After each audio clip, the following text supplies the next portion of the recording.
My life is a miracle. My birth was a miracle, and my very existence today is a miracle. My mother had complications while pregnant with me.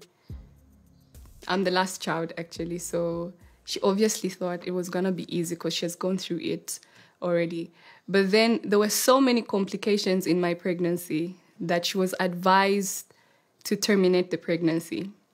She had malaria in pregnancy, malaria plus plus.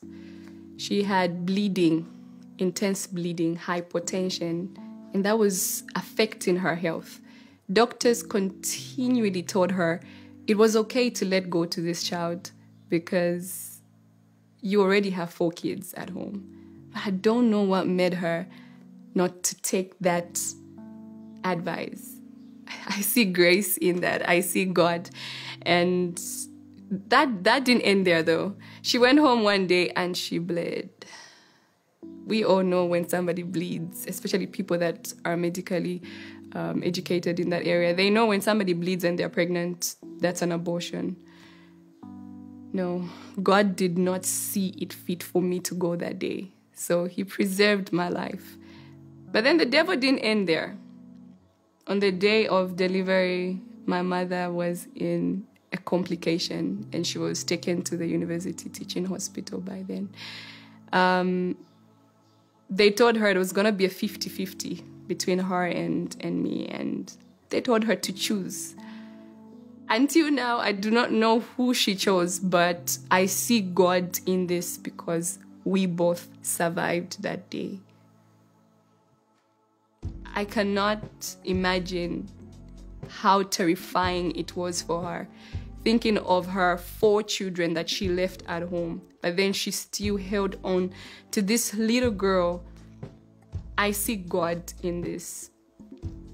When I think about such things, I value my life. I don't live it carelessly. I value it because God preserved me for a reason. He preserved me for a purpose. I live life carefully, knowing that for him to preserve me, there's certainly something that he wants me to achieve. And so every single day I lived a Christian life, as per se. Yeah, because I was brought up in a Christian home. But then 2 years ago, I noticed that I experienced some kind of discomfort. I couldn't sit for a long time. I couldn't talk for a long time. I was having issues, and I was asking myself, why? Why am I having these issues? So I went over to my mom and we decided to go and have an MRI done. Well, I was diagnosed with a condition called scoliosis, and they told me I needed surgery worth 70,000. Where was I gonna get that 70,000? My family was drained. They were so worried. They were always calling me because I was in Squin Kafue. They were always calling me, how are you feeling? But then I was not discouraged. I decided to look back. I'm like, no, there's a God who preserved my life, even when it was clear for me to die. This scoliosis was not going to bring me down. So I told a few of my friends who are fellow ministers, and we started praying. And I told them, let's not ask for my healing. Let's not ask for my healing. Let's just praise God. Let's just worship him. There is power in praise and worship, let me tell you. I went for my final consultation with some doctors that had come in from the UK. And they told me, no, we're going to go ahead with the surgery. I said no. I said, God, you take over. I remember looking at my mom and she was so terrified. And these doctors that were around, the Zambian doctors, were so excited because they were looking at this bent spine, but I'm able to walk. And they were so excited. For me, I saw God and I said, take over. I can't do this alone. I can't heal myself. I can handle it. just take over. So he did, and gradually, when we went home, the pain started reducing. I was like, okay, this is good. The pain started reducing, and day after day, I kept thanking him for the gradual improvement. And here I am today. I'm able to speak for a long time. I'm able to stand for a long time. I'm even able to wear heels the whole day and just feel comfortable in them. I see God in it, and I'll forever be grateful.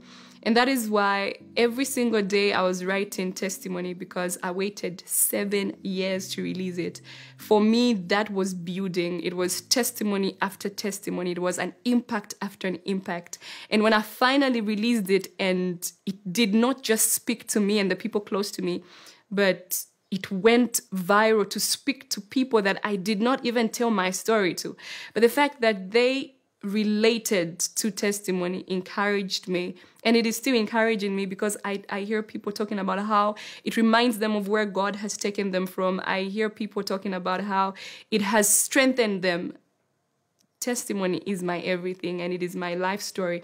And how amazing it is to feel when your testimony can help somebody testify and continue to give glory to the Lord.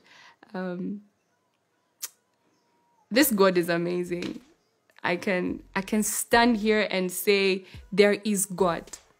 And if there's somebody out there saying there isn't God, then check your priorities, because just the very existence of me sitting here is evidence that there's a God somewhere. And this is my testimony. I am Phelile Msoni, and that is my story.